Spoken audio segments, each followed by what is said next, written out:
le maire de Tuchan, il signe, il dit « Je me suis fait rouler dans la farine ». C'est un message fort. C'est contre le tourisme, c'est contre la biodiversité, c'est contre la faune et la flore locale. On détruit quand même un site médiéval, on détruit notre passé, on détruit nos ancêtres. C'est contre les habitants eux-mêmes. Donc il s'agit d'un projet éolien qui remonte à plus de 12 ans. Plusieurs sociétés ont voulu implanter des éoliennes sur les communes de Toureil-Bourriège sans concerter la population, ou du moins avec une concertation à minima. Il faut savoir que 85% de la population de Toureil et 80% de la population de Bourriège sont contre ce projet. Le maire continue quand même, donc là il y a un déni de démocratie. Sur plusieurs autres sites, l'immobilier a chuté entre 40 et 50%. Qui voudrait acheter une maison ayant en premier plan une éolienne? Personne. Le principal attrait de ce département, la principale richesse, c'est quand même le tourisme. Or, quel est le touriste qui va venir ici pour voir des éoliennes? Ou qui va venir louer un appartement, louer un gîte pour voir des éoliennes? Personne.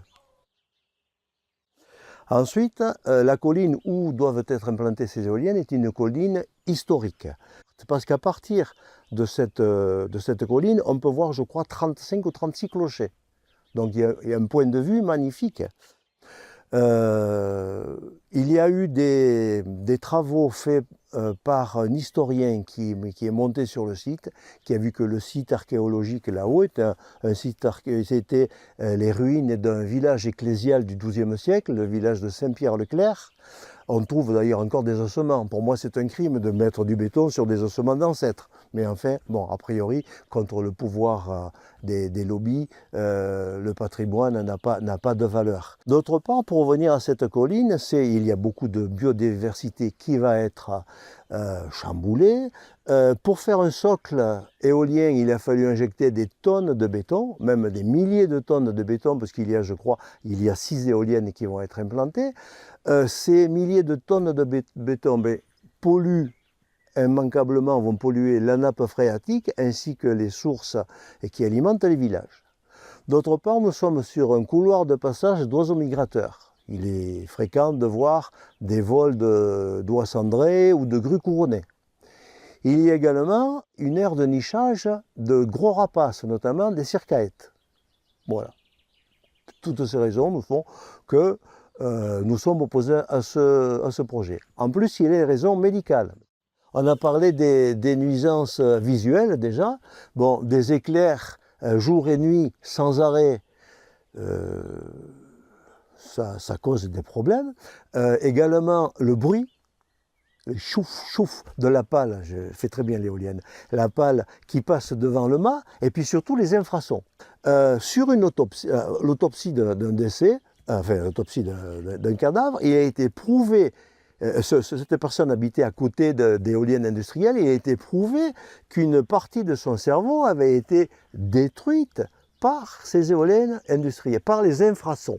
Bon. On sait aussi que sur le bétail, les infrasons favorisent les avortements spontanés. Ça a été vu, on sait, et pourquoi pas chez l'homme. Je suis au courant du coût du démantèlement d'une éolienne, puisque le propriétaire du sol est propriétaire de sa friche, de sa ruine. Donc sur la commune de Toureil, il va y avoir 2 éoliennes. Ces 2 éoliennes, dans 20 ans, lorsqu'elles seront tas de ferraille, il faudra les démanteler. Et actuellement, le coût de démantèlement d'une éolienne est entre 350 et 6 000 euros. Et 600 000 euros, pardon. Entre 350 000 et 600 000 euros. Et qui va payer ça? Le contribuable. Pareil, s'il y a des agriculteurs propriétaires d'une parcelle sur laquelle est implantée une éolienne, parce que ces agriculteurs ont loué le socle, eh bien, ils sont propriétaires du terrain, ils auront à leur charge, bien sûr, le démantèlement. Entre les 2 communes, bien, on est assez unis, donc il y a les Amis de Saint-Cernin, le collectif toureillois, Les zadistes sont là depuis à peu près 2 ans et demi. Ce sont des jeunes gens animés d'un idéal. Donc notre combat leur paraît juste. C'est pour ça qu'ils sont là. Moi, je suis ici pour protéger un territoire, parce qu'en l'occurrence, les éoliennes, il y a beaucoup de mensonges. Au départ, les éoliennes, moi je pensais comme tout le monde que c'était quelque chose de propre qui permettait de générer une électricité sans risque pour la planète. Or, en étudiant un petit peu le dossier de plus près, on se rend compte que les éoliennes, ils ne peuvent pas stocker l'électricité. Ça ne permet pas de remplacer l'électricité actuelle par ce type d'électricité, puisqu'ils sont obligés d'utiliser des centrales à charbon derrière pour combler les manques d'électricité par les éoliennes. Les éoliennes ne vont pas du tout régler le problème de l'énergie propre. La population est très opposée sur place et d'ailleurs on se rend compte, ça fait quand même des mois qu'ils tiennent sur place et qu'ils se battent. Ils veulent absolument pas qu'on vienne massacrer leur région, massacrer leur mode de vie. Ils tiennent beaucoup à garder un espace nature. C'est magnifique quand on regarde les montagnes et tout ça. Imaginez si on se tourne et qu'on voit des éoliennes partout alors qu'en fait ça n'a aucun intérêt sur le plan de la planète. Ils surveillent et ils nous alertent, parce qu'ils sont sur place, ils nous alertent en cas d'intrusion massive des engins de Valeco. En étant sur place, on peut avertir les militants quand Valeco essaye de passer en violant leur propriété privée. Donc quand Valeco il démonte les barrières, nous on les entend et on téléphone aux militants et aux personnes des deux collectifs. Et on est sur le terrain privé. On nous a souvent accusés de bloquer la route, absolument pas. Nous n'avons jamais bloqué la route. Nous sommes toujours tenus en limite de propriété. C'était une chaîne humaine, c'était nos propres corps qui étaient là pour que les camions ne puissent pas passer. Parce que certes, les roues peuvent être sur la route, mais le débordement des grosses pièces, eh bien là, nous touchait. Nous, on se positionne sur les terrains privés des personnes, physiquement, pour empêcher les camions de passer. Les camions ne sont pas passés. Le camion est là. À voir si ça passe.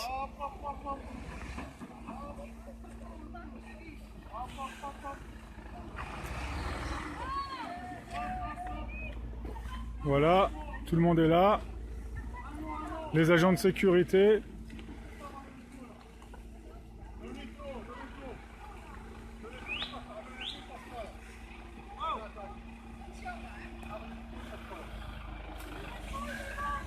Là, ça ne passe pas.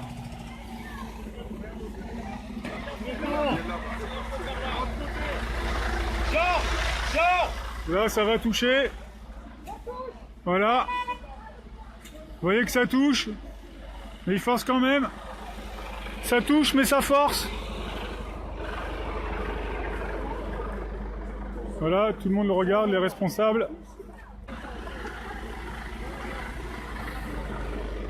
Donc là-bas, ça touche. Et si on voit bien que ça passe pas non plus. Hop, hop, hop.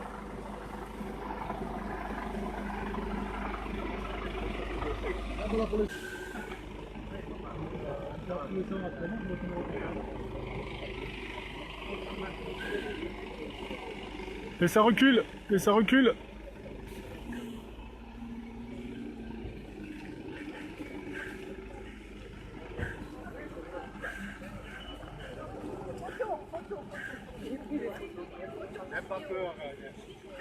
Ça recule. Merci aux forces de l'ordre de faire respecter la loi. La société Valeco a son propre bureau d'études sur la faisabilité d'un projet. Bon, donc il ne pouvait pas savoir, il ne pouvait pas ne pas savoir que les accès n'étaient pas possibles. Il suffit d'un mètre, on pose le mètre sur la route fait 5 mètres, la pièce fait 5 mètres 30, ça ne peut pas passer. D'autre part, il y a quand même 10 ans, par les amis de Saint-Cernin, 10 ans de procès sur l'étroitesse de ces chaussées. Donc, il est impossible que la société Valeco n'ait pas été au courant de tous ces problèmes. Pourquoi ils ont continué? Eh bien, parce que le département, le préfet de département, le préfet de région appuie officiellement ou officieusement, en faisant des arrêtés d'alignement pour élargir la route en occultant, en prenant des propriétés privées. Le temps que les riverains portent plainte automatiquement, puisque c'est le département, ça va passer au tribunal administratif. Le tribunal administratif de Montpellier met à peu près entre 1 an et 3 ans avant d'instruire un dossier. Et comme ça, la société a le temps de construire ses éoliennes. Et puis ensuite, mis devant la fait accomplie, c'est trop tard, on ne peut plus rien faire, les éoliennes sont déjà là. Voilà. Par contre, il y a eu des pressions des différentes sociétés. Première pression, mais malheureusement, ça n'a jamais été écrit. Des demandes, des propositions financières. Donc, je vous donne 350 000 € et je vous refais les pistes et si vous me laissez passer par votre propriété. Bon. Il y a même un propriétaire riverain à qui la société a proposé de racheter l'intégralité de son domaine. 900 000 €, c'est pas négligeable. Mais tout ça par oral. Ça n'a pas suffi. Ensuite, il y a eu des pressions beaucoup plus financières, beaucoup plus fines. Bon, puisque vous ne voulez pas nous vendre, eh bien, on va vous demander des dommages et intérêts. Donc là, aux dernières nouvelles, Valeco aurait demandé 1 million d'euros de dommages et intérêts. Si on n'enlevait pas, si le propriétaire n'enlevait pas la clôture qui gênait le passage. Mais les propriétaires sont dans leur bon droit. Les propriétaires sont dans leur bon droit. Le droit de propriété est théoriquement un droit inaliénable en France. Malheureusement, ce droit de propriété, dans certaines circonstances, peut être oblitéré. Donc, moi, je peux venir chez vous tranquillement, m'installer dans votre salle à manger. À partir du moment où c'est temporaire, il n'y en a que pour 2 mois, eh bien, je suis dans mon bon droit. C'est ce qui a été dit dans les différents procès. Cet agriculteur a été quand même condamné à une astreinte de 500 € par jour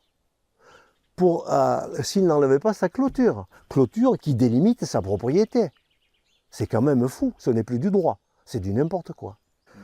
Alors Valeco, il est indéniable qu'il n'est pas seul, il est donc soutenu par le préfet de l'Aude, par le préfet de région, même comme c'est une société montpelliéraine, par certains juges du tribunal administratif de Montpellier. Après, donc, il y a des pressions gouvernementales, très certainement avec notre ministre, M. Hulot, pressions qui doivent s'exercer à tous les niveaux, de justice également.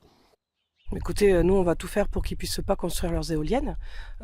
Sur le plan juridique, beaucoup de choses ont été déjà traitées. Il y en a d'autres qui sont en cours. Et dans l'attente des résultats des tribunaux, nous on continuera à rester sur place. Tant que l'arrêté d'alignement n'est pas en place, Valeco n'a pas le droit de circuler sur les propriétés privées. Et nous ferons en sorte de les empêcher de violer les propriétés privées des riverains. Moi j'y resterai jusqu'au bout. Nous continuerons la lutte, toujours dans la légalité. Voilà. On a été aligné ici au pont du Gourka, on a été aligné, taxi d'alignement au pont du Rec, et bien on va descendre jusqu'à Bourriage.